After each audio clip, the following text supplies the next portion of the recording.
Kain tayo, kain. At medyo meron tayo ngayong grasya. Dahil 24 hours tayo ngayon. Ito, grasya. May manok, kipon, lumpiang manok.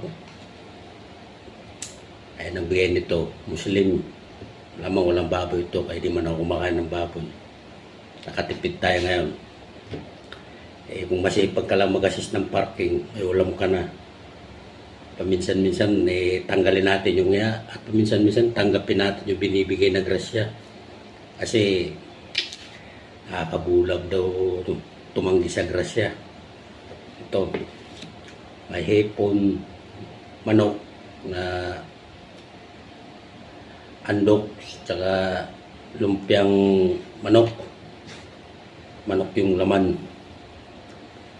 Ay notice tayo para makatipid at baka tipid sa budget at tipid sa budget wala rin tayong pera. Kain tayo, kain.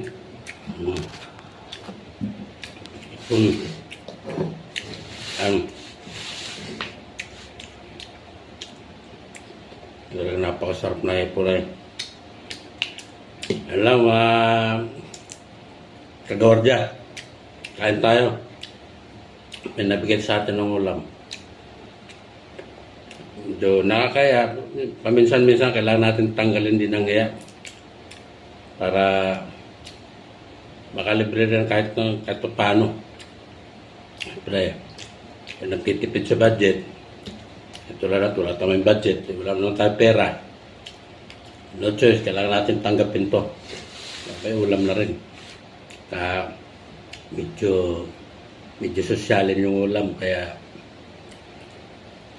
tamang-tama, kaya wala man ng pambili. Sipag-sipag ka lang mag-assist sa parking, may grasya. Huwag lang tayo manghihingi, kaya bawal talaga yun. Pag kusang bigay, tanggapin natin. Importante tayo nang hingi. Merry Christmas sa inyo lahat. Okay, bye-bye.